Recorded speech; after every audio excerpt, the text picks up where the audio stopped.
Yo l'équipe, j'espère que tout le monde se porte bien.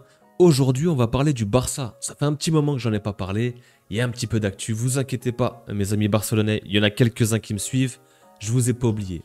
On va revenir forcément sur la prolongation de contrat de Lamine Yamal. Son numéro 10. Quelle responsabilité il aura à l'avenir. On va revenir un petit peu sur son anniversaire et les petites polémiques. Qu'est-ce que j'en pense? Je donnerai mon avis. On fait un point mercato aussi. Il y a eu l'officialisation de Fabrizio Romano pour Marcus Rashford. Est-ce que c'est un bon choix? Est-ce qu'il va réussir à s'intégrer? Quel sera son rôle dans l'équipe? Est-ce qu'il pourra se relancer? Ça va être intéressant, on va en discuter. Pour tous ceux qui ne me connaissent pas, n'hésitez pas à venir, à vous abonner, à liker, à commenter. Pour tous ceux qui ne savent pas, ici on commente aussi les matchs du Barça, pas simplement ceux du Real. Voilà, il y a ces petites rivalités, mais toujours dans la bienveillance. J'aime bien parler un petit peu des deux équipes. Ça fait un petit peu la comparaison dans la saison. Et ça donne un petit peu de piment pour savoir où est-ce qu'on en est. Avoir ce duel un petit peu à distance. Donc voilà, n'hésitez pas à vous abonner. La prochaine saison arrive. Ça va être excitant. On sera là pour en parler. La prolongation de Lamine Yamal, comme ils aiment bien dire en Espagne, portera le numéro 10. Sans trop de surprise. Il va succéder à Ansu Fati. Mais aussi à un certain Lionel Messi, Ronaldinho, Riquelme, Rivaldo, Romario, bon, que des légendes du Barça, quelques ballons d'or quand même par-ci par-là. Ouais, c'est quand même un numéro qui a quand même de la valeur et historique dans ce club, mais pas que. Pour les plus anciens, ceux qui connaissent un petit peu le football des années 90-2000, on avait du Zidane, du Totti, du Figo, du Bergkamp, du Del Piero, rien que ça. C'était un poste assez légendaire, ce poste de numéro 10 derrière l'attaquant, qui se fait de plus en plus rare, je trouve quand même. Mais ouais, Lamine Yamal portera ce numéro 10 avec tout ce que ça engendre derrière, d'un point de vue marketing, business et vente. Ça va générer pas mal de choses. Il y aura aussi une responsabilité. Il y aura aussi une responsabilité pour Lamine Yamal. Voilà, la succession de Lionel Messi, le dernier grand numéro 10 au Barça. Celui qui a réussi à ramener le club à une certaine compétitivité, même si ces dernières saisons, ça a été un peu compliqué avant qu'il parte au PSG. On a pu voir que Lamine Yamal, cette saison, il a su endosser ce rôle. Il a ramené quand même le Barça au top niveau et sur l'échiquier européen. Donc comme on l'a dit, est-ce qu'il réussira à marcher et à prendre les pas de ces légendes, Ronaldinho, Maradona, Rivaldo et Lionel Messi. Donc en tout cas, il a le talent, il en a tout l'air en tout cas. Il y a ces belles images aussi avec sa grand-mère. Il est venu au centre pour prolonger son contrat et accompagné dans les bras de sa grand-mère. Je trouve que c'est une belle image. Franchement, c'est une très belle image. Et avec ses parents aussi. Voilà, petite photo numéro 10. C'est forcément un événement. C'est forcément un événement. Forcément que son rôle va un petit peu changer. Il sera la star de l'équipe. Attention quand même à pas tomber dans une Yamal dépendance, comme on a pu voir notamment dans cette demi-finale contre l'Inter, où tu avais l'impression que c'était lui contre le reste de l'équipe. Et la force du Barça cette saison, c'était quand même le collectif avant tout. On l'a vu en début de saison, le Barça est un gros collectif, ça venait un petit peu de partout. Rafinha, Lewandowski, Yamal. Et c'est sur cette deuxième partie de saison où Yamal a commencé à prendre une autre dimension, à prendre son rôle à cœur et les choses en main. Et on l'a vu à plusieurs reprises, à plusieurs matchs où il faisait ses différences. On lui passait le ballon, ça passait par lui principalement.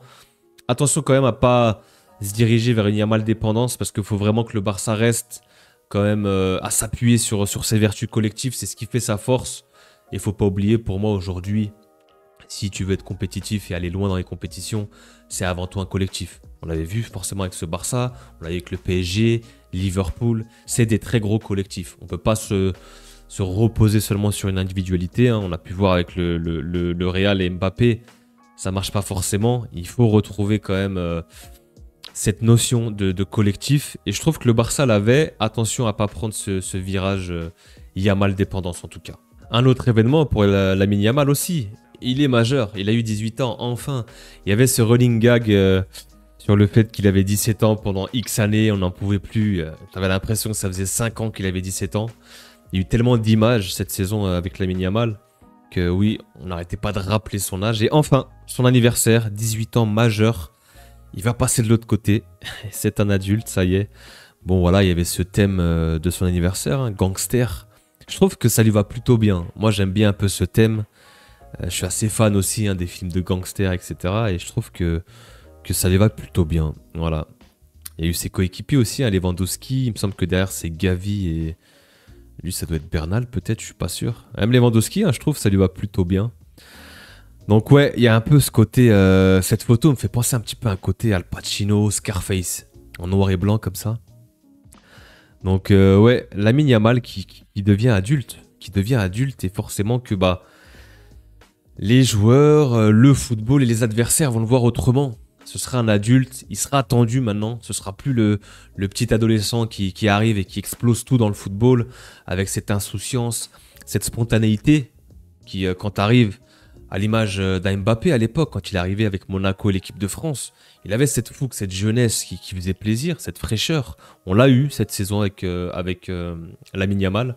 Moi qui ai suivi toute la saison du Barça, qui ai commenté, fait les débriefs des matchs, forcément que il m'a quand même ébloui, malgré que ce soit Yamal et qui joue dans l'équipe rivale. Force est de constater, les gars, qu'il a explosé, qui a été spectaculaire cette saison. À l'Euro aussi déjà. Là, en plus, tout ce qui lui arrive, il sera sûrement dans le top 3 Ballon d'Or. Peut-être qu'il pourra l'avoir aussi, on ne sait pas. En tout cas, ça va super vite pour Lamine Yamal, depuis ses 16 ans jusqu'à sa majorité. Et forcément que cette saison, il sera attendu. On va pas le rater. Dès qu'il y aura un mauvais match, on va lui tomber dessus. Tous ses faits et gestes seront scrutés, même en dehors du foot. Voilà, il sera vraiment scruté à la loupe. Et aussi, ses adversaires vont l'attendre. Il y a eu cet effet de surprise et un peu... comme on dit, on était tous un petit peu ébahis devant son talent, les joueurs aussi. N'hésitez pas à aller en zone mixte, en interview et dire que c'était aussi un des meilleurs joueurs du monde et que c'était spectaculaire et qu'on ne pouvait pas l'arrêter. Forcément qu'il sera attendu, il y aura des exigences de plus en plus hautes avec Yamal. Forcément qu'il voudra reproduire cette belle saison, voire plus. Essayer d'aller chercher cette Ligue des Champions que le Barça attend depuis plusieurs années maintenant. De rester compétitif. De garder ce titre, de conserver ce titre face au Real, parce que le Real sera revanchard avec Xabi Alonso. Donc ça va être intéressant de voir comment Yamal va se comporter. Et le Barça a une certaine assise collective quand même, pour pouvoir être compétitif et rester dans les compétitions, aller loin. Comme j'ai dit, attention maintenant à ne pas se reposer uniquement sur le joueur, sur Yamal. Ce serait une erreur en tout cas. Il y a eu cette polémique aussi lors de son anniversaire. Il avait fait appel à des personnes atteintes de nanisme pour un petit peu animer la soirée de son anniversaire. Bon, moi je trouve ça un petit peu bizarre comme pratique. On sait que les joueurs, ils aiment bien faire des soirées un petit peu loufoques. C'est connu dans le monde du foot, c'est pas le premier, c'est connu depuis des années. Il y a eu récemment aussi, il y a eu la tendance où les joueurs de foot aimaient bien prendre des ballons lors de soirées. Donc c'est très bien que les joueurs, ils sont pas tout clean, tout net. À cet âge-là, tu gagnes des millions à 18 ans. Donc voilà, il veut encore s'amuser. Pourquoi pas? Attention quand même, attention à ce genre d'écart. Ça peut être problématique à l'avenir, même pour sa carrière, pour l'image. Parce que maintenant, Yamal, c'est quand même un joueur qui va représenter les jeunes partout dans le monde. Et c'est sûr qu'il faut quand même qu'il ait une certaine image, une certaine éthique. Et quand même, attention, on sait que lui, il aime bien être sur TikTok, danser, il est un petit peu festif, il a un petit peu ce truc brésilien, j'ai l'impression. Son idole, c'est Neymar, on a vu qu'il avait fait des vacances avec lui. Est-ce que c'est la meilleure des fréquentations? Je sais pas. En tout cas, j'ai un petit peu peur. J'ai un petit peu peur et un petit peu des doutes sur Yamal. Il est encore jeune, je pense qu'il n'y aura pas d'impact sur son football, sur le sportif. Mais avec les années à voir, quand ça ira un petit peu moins bien et quand il y aura un peu plus de soirées, un peu plus de femmes, un peu plus d'argent, de polémiques. Il y aura tout qui va sortir dans la presse, le moindre fait geste à la loupe. Donc ouais, moi, un petit peu de doute quand même et un petit peu peur pour son avenir. Voilà, est-ce qu'il a un bon cadre assez stable autour de lui? J'ai pas l'impression. On sait que son père aussi est assez jeune. Il y avait déjà eu quelques histoires aussi par rapport à son père. Moi, je connais pas sa vie privée ni ses parents, mais j'ai pas l'impression qu'il y a un cadre assez stable, assez calme autour de lui pour pouvoir le raisonner. Donc, à voir. Attention à la fame, à la célébrité, à tout ça, et rester un petit peu les pieds sur terre et se concentrer avant tout sur le sportif et sur le football. Et si on parle de sportif et de football pour le Barça, il y a aussi cette annonce, here we go, Marcus Rashford. Ça a été officialisé par Fabrizio Romano aujourd'hui. Que penser de ce transfert? Moi, De prime abord, quand je le vois, je me dis qu'il n'est pas compatible. Il n'a pas cette compatibilité avec le Barça. Il n'a pas cet ADN de joueur du Barça. Après, est-ce que Rafinha l'avait? Pas forcément. Ça n'a pas empêché de faire une très très grosse saison. On sait qu'Hansi Flick aime bien le joueur. Il le voulait déjà au Bayern. Donc apparemment, il le voulait absolument. Rashford, lui, ne voulait que le Barça aussi. Ça, c'est fait. C'est sur un montant qui avoisine les 30-35 millions sur un prêt, je crois. Donc qu'est-ce que ça va donner? Moi, je suis un petit peu sceptique. C'est quand même une bonne pioche. Est-ce qu'il sera... Quel rôle il va avoir? Est-ce qu'il sera dans la rotation? Est-ce qu'il sera titulaire? Est-ce que cette compo, peut-être, sera la compo la saison prochaine du Barça, avec un Rafinha plus en soutien de Lewandowski et Rashford et Yamal sur les côtés? Ça a de la gueule, quand même. Ça a de la gueule. Après, qu'est-ce que ça donne Rashford ces derniers temps, les gars? Rashford, moi, j'ai des souvenirs de lui, de grosses saisons. C'était peut-être 2020, 2021 ou 22-23. Il avait fait des belles saisons. Ça a été compliqué après. Je ne sais pas si c'était une blessure. Il avait été écarté par Manchester United. Il a signé cet hiver à Aston Villa où il était parti en prêt. Il a fait quelques rentrées intéressantes, quelques matchs. Mais c'est un joueur quand même qui manque de temps de jeu ces derniers temps. Très peu de minutes sur ces dernières saisons. Très peu de confiance aussi. Honnêtement, c'est un joueur qui n'est pas régulier. Il a des fulgurances. Forcément, il a des fulgurances. Il a eu des bons passages. Est-ce que Flick va réussir à le relancer? Ça va être le défi. C'est un pari. Pour moi, c'est un pari. Mais c'est quand même une bonne pioche, je trouve, pour le Barça, parce que tu restes sur un joueur qui a des qualités offensives, qui est capable de prendre la profondeur, très rapide. On compare un petit peu à un sprinter, un peu comme Mbappé, mais pas que. Voilà, il a quand même une qualité technique. Il a cette finition aussi. Ces derniers temps, ça a été compliqué pour lui. Je crois qu'il approche la trentaine, donc à voir. Moi, je pense que ça peut quand même fonctionner et ça peut faire un joueur dans la rotation. Ça peut être intéressant quand même de le faire rentrer aussi et d'avoir une profondeur de banc. Ce qui a manqué pour le Barça cette saison. On l'a vu contre l'Inter, hein, les latéraux étaient blessés. Tu as dû faire avec des joueurs qui étaient dotés d'une qualité moindre et ça s'est ressenti. Ça s'est quand même ressenti. Et aujourd'hui, tu as un joueur qui arrive offensivement, qui va pouvoir aider dans la rotation. Le Barça sera dans toutes les compétitions aussi. Donc, un mal pour un bien, je trouve. Tu te renforces offensivement. Tu as quand même de la profondeur avec Rashford qui peut jouer lui aussi sur tout le front de l'attaque. Il est polyvalent. Il peut jouer neuf. Il peut jouer sur le côté droit, sur le côté gauche. Ouais, je pense quand même que c'est une bonne pioche. Maintenant, ça reste un pari. C'est un joueur qui est régulier. Il faut qu'il retrouve de la confiance, du rythme.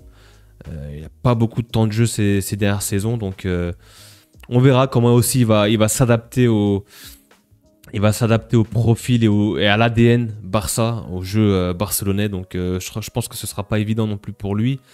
Nouveau championnat aussi. Hein, il vient de la Première Ligue. Il n'est jamais parti de la Première Ligue. Donc là, il arrive en Liga. Ouais, moi, c'est un gros point d'interrogation. Mais je ne suis pas forcément sceptique et négatif à l'idée de le voir avec le Barça. Ça peut fonctionner, il peut avoir son rôle à jouer dans cette saison. Si on reste sur le mercato, il y a une petite news aussi qui est sortie aujourd'hui. Là, c'est celle-ci, relayée par les frérots de Real France. Le Barça serait entré en contact avec Rodrigo pour lui faire savoir que le club catalan serait prêt à négocier un transfert avec le Real si le Brésilien voulait partir. Alors, j'ai quand même du mal à y croire. Hein. Après, je pense que l'intérêt du Barça est réel. Je pense que Rodrigo attire beaucoup d'équipes, beaucoup de clubs. Ça, c'est une certitude que ce soit en PL. Et je pense que le Barça est attiré quand même par Rodrigo. Et quand je parlais de compatibilité, je trouve que Rodrigo, lui, pourrait jouer au Barça. Honnêtement, il a ce côté technique, cet ADN collectif. Il pourrait absolument aller sur le côté gauche et jouer directement au Barça. Mais ça se fera pas, les gars, calmez-vous. En tout cas, moi, je le souhaite pas, mais je pense que c'est impossible. J'ai quand même du mal à envisager de voir Rodrigo trahir le Real comme ça. Il aime le club, lui-même veut rester. Il veut rester au Real. Rodrigo est en vacances au Brésil et reste un joueur du Real avec un contrat jusqu'en 2028. Les infos sur un éventuel transfert sont des spéculations. Est-ce que nous savons à ce stade sont des rumeurs soulevées via les médias. Voilà, il était en vacances avec Camavinga, Vinicius pour le mariage de Militao. On a vu les images. Et voilà, moi dans ma tête, je pense que Rodrigo, lui, j'ai pas l'impression qu'il se voit partir du Real. Lui, il veut rester. J'ai pas l'impression qu'il a les épaules et cette personnalité pour aller dans un autre championnat, repartir de zéro, prouver, être sous le feu des projecteurs. Je pense que lui, ça ne le dérangerait pas de rester au Real, d'avoir un petit peu ce rôle de sub ou dans la rotation, par moment être titulaire. Je pense qu'il va rester. Moi, j'ai le pressentiment qu'il va rester quand même. En tout cas, j'espère qu'il va rester. J'arrête pas de le répéter sur la chaîne. Mais ouais, je pense que l'intérêt est sûrement réel. Le Barça, à mon avis, est attiré par Rodrigo. Mais de là à ce que ça se fasse, est-ce qu'on va avoir une Figo bis, mais dans l'autre sens? C'est pas impossible, mais j'ai quand même du mal à y croire. Il y a très peu de probabilité que ça se fasse. En tout cas, voilà, on a fait un petit peu le tour sur l'actu Barça. On a parlé de Lamine Yamal, son avenir, le numéro 10, etc. On a parlé de Rashford. Est-ce que lui sera une réussite? Dites-moi en commentaire ce que vous pensez de ce transfert. Est-ce que ça va fonctionner? Est-ce qu'il pourra s'incorporer, s'adapter au jeu du Barça? Et Rodrigo au Barça? Ouais, j'y crois pas, les gars. Calmez-vous, j'y crois pas. Ce sera un Madrilène la saison prochaine. En tout cas, je l'espère. Ce sera tout pour cette vidéo, les gars. Si vous avez kiffé cette vidéo, n'hésitez pas à liker, à vous abonner. Vous connaissez la chanson. Merci à tous ceux qui le feront. Et nous, on se revoit très très vite. Peace.